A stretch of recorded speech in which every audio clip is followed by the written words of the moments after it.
Hey there, I am back with a look at SFO. Since Fenris and his team dropped the update, I've been meaning to take a closer look at what the team did with the Empire. This update was just a small one, well in the grand scheme of SFO anyway, adding some new mechanics to the main campaign and tech tree. This does give me a chance to look at the units that the Empire have, and of course some of these units cover the new campaign units from C8's Empire update. So I thought this was an excellent chance to look over these changes, and also add the new units which they have put in. Now these may be new to you, but they have been in SFO for quite a while now, but I thought I was outlining them while I'm here. So let's take a trip to the Empire and start breaking down in these new units and changes. As normal, I'll do a separate video about the campaign themselves, and if you're interested, I've also done a couple more videos about SFO in the past, and I'll leave a link here in the top right hand corner. The first unit is a new type of Yord, the Grand Master.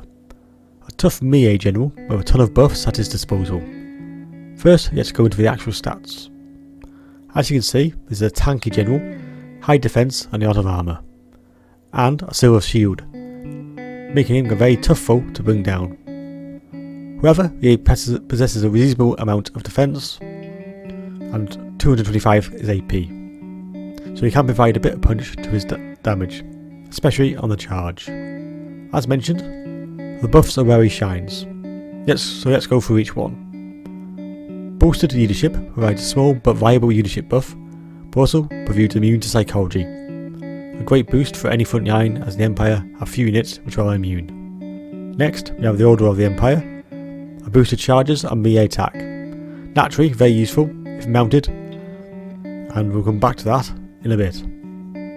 Next, we have the Imperial Tactics, an amazing buff for any unit. Choose artillery to boost their damage or accuracy. Choose a cavalry unit to add more damage and defense, especially if you think that fight they might struggle in. A high useful ability and at 30 seconds should be used as often as possible. The last two abilities are about buffing the Grand Master. The Flow of Battle adds more speed, useful to escape and replenish his vigour, and Indomitable to get up to 70 plus defense and add physical resistance.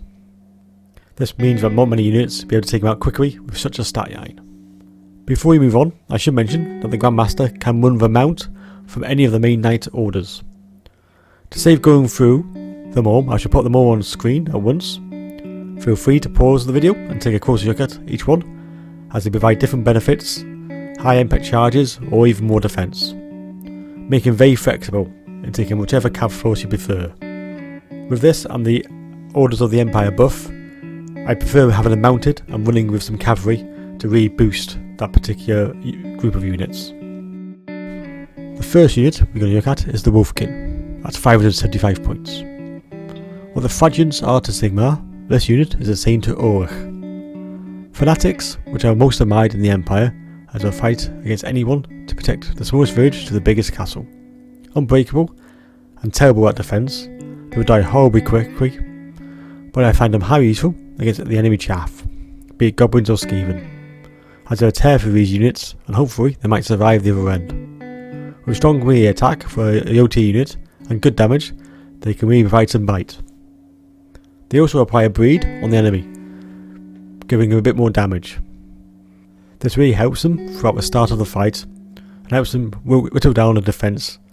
And of course they add the frenzy ability, means these stats can look pretty scary at the start, and at their cheap cost they can provide a viable tool for your armies.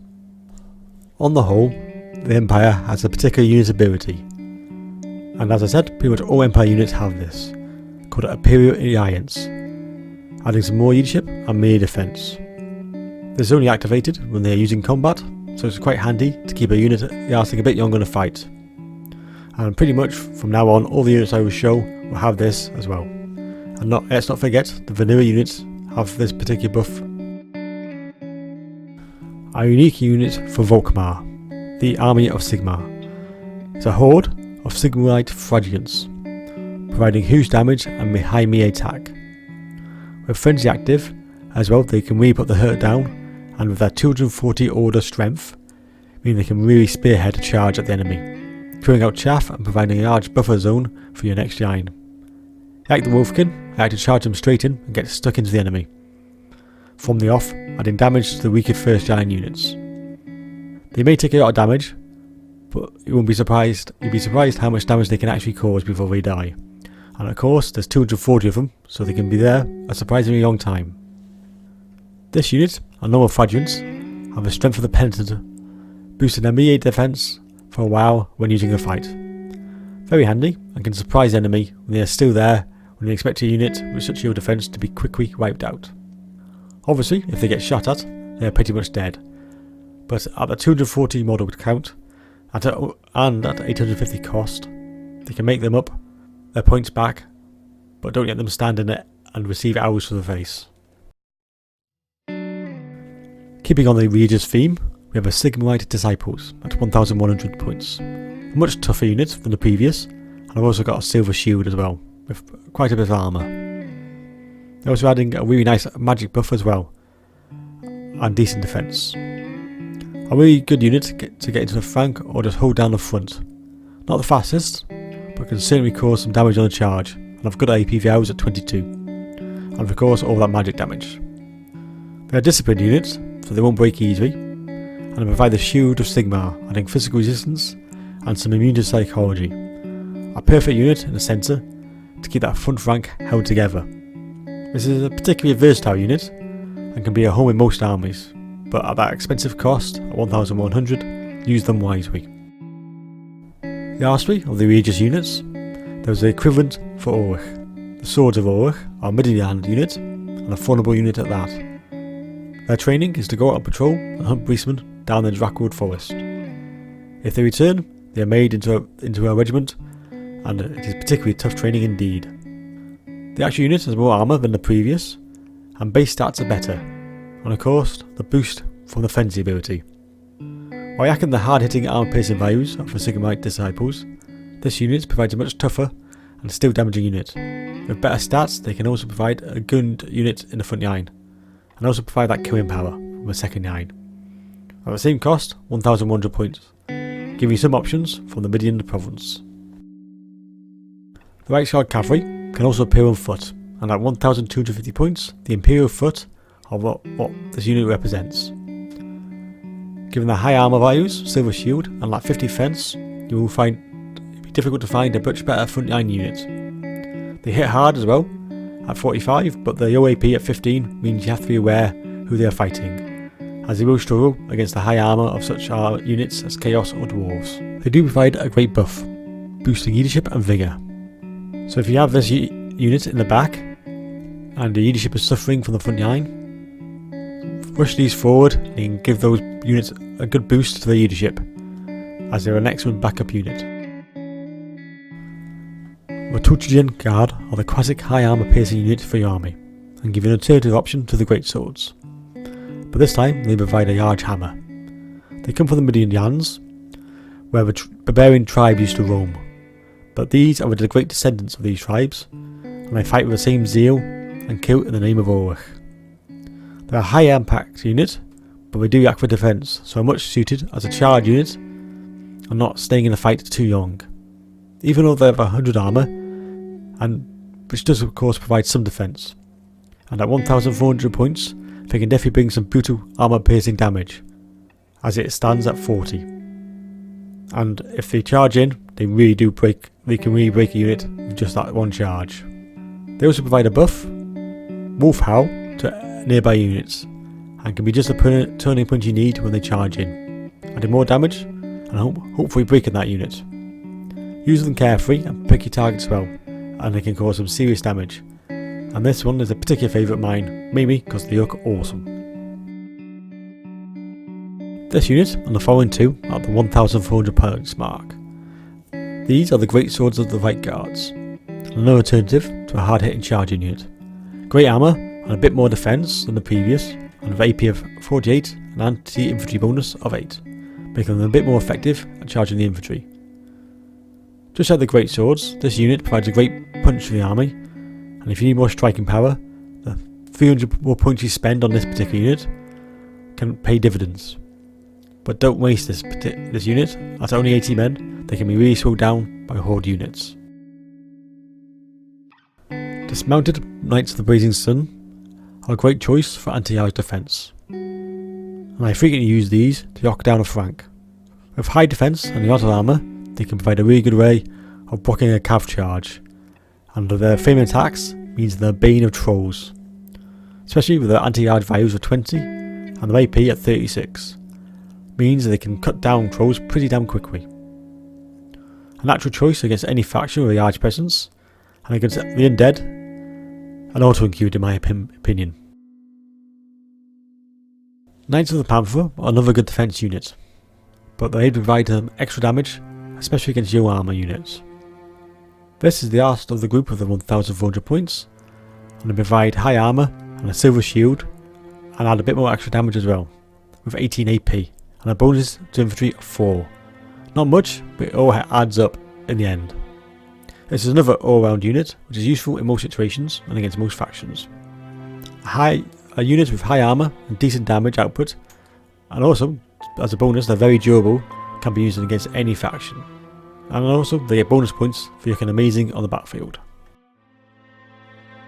The Cavalry Greatswords are a legendary unit in SFO, being one of the oldest and most famous regiments the Empire has, and have pretty much fought every type of enemy in their storied history, be it trolls, giants or even demons. This is the perfect unit for mounting a counter charge. One of those rare units that can kill almost anything, with decent armour, great melee and defence stats, and huge damage output for an Empire unit. 32 AP, and even have area attacks, means hordes can't really slow them down either. With a buff when they start to use combat, which increases the damage even more, and adds a bit more attack. Especially that bonus versus charge, that can really surprise an enemy when they start tuning through them as well. It is a wonderful unit, and if you're running an elite army, this is probably one of the most perfect units to enter it. It's expensive at 1500 points, so look after it well and don't give it away cheaply. Another legendary unit is the famous Ortdorf Company of Honour at 1600 points. This highly exclusive regiment with hand-picked recruits from the rest of the regiments, meaning you hardly get a more elite bunch of fighting men for the Empire. The perfect flanking unit. Sadly, you only have one of them, and with the Cavalry Bane debuff, locking down the enemy cavalry in place makes this a particularly dangerous unit to face. With a high AP of 25 and a boost large anti-arch bonus of 20. They're good enough to lock off any flank down, and are even good enough to scare the opposition away from charging there. Bring them into a fight against any large unit, and they can cut them down pretty quickly. I have this unit at the back, ready to heap on any cav that comes anywhere near your army, and then have another unit of halberdiers to back them up, adding more damage, and they can quickly get rid of most cav in the game. With the buffs of courage adding leadership and damage resistance, and also the melee defense buff as well, they can provide a huge boost to your army. And remember, those buffs affect this particular unit as well, so their defense is 60 most of the time, which really makes this a truly legendary unit worthy of the name. The Hokkien Leon Rifles is a famous regiment. The actual rifle itself was invented by Leon Todmeister, and is of course a long-range sniper rifle, ideal for taking down enemy generals or heroes, or to take a few high damage shots at the large targets. And even better, my own personal preference, is the elite of elite units, who have fewer numbers in SFO and are ripe to be taken apart from this lethal weapon. So this excellent unit can be placed at the back, and at 1000 points and with a 200 range, they can pretty much outrange any other missile force you face. Naturally, most of the stats are pretty awful, but let's take a closer look at damage. The actual tooltip says 15 missile damage, AP 35, but a long reload of 25 seconds. On the range shot, they have stagger, reducing speed and even melee and missile defense, so it is an interesting little debuff. Without speed, it's a huge impact. Next we have steady aim. The troops in this regiment are the elite, and given time they rarely miss. So long as you keep the enemy away, this buff really helps them lay down the hurt. It is something to bear in mind when the fight is joined and there is a small pocket to retreat to. This unit would really benefit from retreating backwards and then laying down the firepower yet again. For the same cost at 1000 points, you can take the newdawn Ironsides. Their numbers are taken from the prestigious Imperial Gunnery School and are heavily clad in armour, a rare bonus for a missile unit. They are also reasonable in combat and provide a small punch at 35 weapon strength. Naturally, is their range firepower at 74 with good EP and at shield breaker, which removes missile parry by 24%. Naturally, this means it's a waste to use them on non-shielded units, as the other units can take care of them. Use them to soften up any yeet unit, then if the flanks are clear, move them around and shoot a few rounds into those flanks, and this is quite a scary amount of damage that can be put down. Of course, pulling this off is a bit tricky as they are very slow due to the heavy armour, but truly, if you can do it, you never regret it, and it's quite a very satisfying sight to see this firepower rip into the side of an enemy. The last three of these missile units are the Bordermen. I just wanted to add these as they're a little bit extra in combat than the vanilla settings. But I also noticed a really interesting debuff on the range attack. Take cover drops leadership by 5 and their missile resistance as well. It's a really interesting debuff which can really help against fighting the greenskins, and it is quite young at 10 seconds. This can provide a lot of synergy with Pistoliers or Outriders, and I just thought it would be something to take note of. The Magnificent Knights Panther are an order of knights dedicated to eradicating mutants and chaos officers. This order is considered one of the most famous in the Empire and are well known across all the old world. A shock cavalry dealing great damage on a charge. They have heavy armour and a shield, yet are still quick at 80 speed. For 18 AP and a bonus to charge of 15, they can really affect their damage. Tough enough as well to stay in a fight with reasonable combat stats, and notice the area attacks. Useful if they get caught out by the hordes of Warhammer. They do not do the usual wedge formation, but they have a diamond formation as well instead.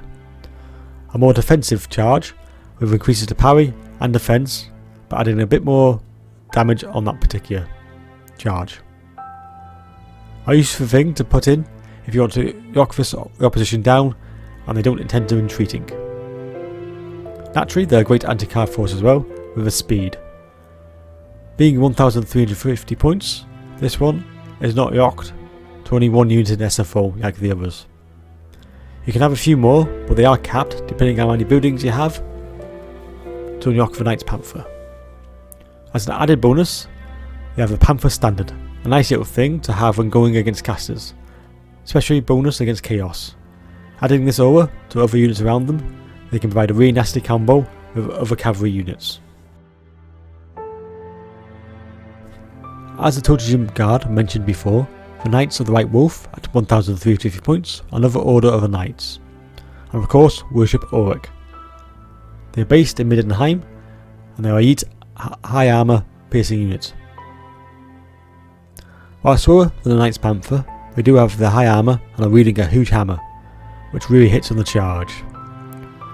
35 AP damage means they can put a dent into even the toughest armour, and while they're not great on defence, they do have really high melee attack, which is boosted by Frenzy as well, so you can add 10 more to that. With Frenzy, they add a bit more damage, and means hit and run tactics are the best way to use this particular unit. They can yast a bit in sustained combat, but query, it is best to hit them where it hurts and then charge out. If you do want to use them in melee combat for a sustained period, then add the diamond formation before we charge in. This can boost their defense up to 40, and it can actually make them last a bit longer in a fight. It is still worthwhile being careful of this particular unit, even with this diamond formation. They can slowly grind the enemy down, but they could take quite a bit of damage as well. Lastly, we have a steam tank to end all steam tanks. Deliverance, coming in at 3000 points. Created by Master Engineer Gunther Maybach, and most of the time he controlled his invention himself, and was involved in some of the Empire's greatest victories. This last unit, and the injury one, 500 more points than the standard steam tank, with anti-charge of 100 on the main cannon. 400 AP as well, so it hits very hard and can cause a lot of damage on the charge as well. Not on the whole that you should have it there, It is slow and sluggish, and you may think chariots, but I really use this as a mobile artillery piece. Keep it away from danger, as at 20 melee defense, it can really suffer. Yes, it may have that 160 armor, but you get some angry minotaurs on you, and if they surround you, you begin to wish you decided to keep them at the back. It comes with 2 different shots. The explosive shot, reducing speed and has a nice base damage, or you can go for a solid shot, which adds a burnt debuff and gives you an extra 100 anti-charge, making it a wee monster killer. So let's see some of this in action. First up, I have a couple of shots on my volunteer goblins. Each one takes about 5 hits per hit. Now let's switch up and put explosive shots down. This is definitely get better for killing hordes, as each hit at such close range is getting 20 kills. Something else that should not go without talking about is this little ability called Emergency Vent. This also happens when the steam tank explodes. But manually you can set this off and add that small debuff again.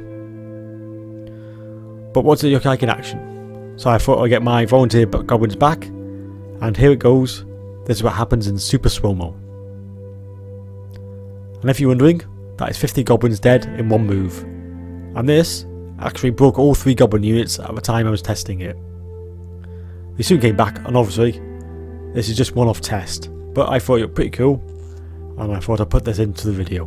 And that brings us to the end of the SFO units for the Empire. I thought I'd just give you that quick look at some of the units which have been around SFO for quite a while now. And now in my next video we'll look at the campaign. So until then, thanks for watching, and I'll see you there.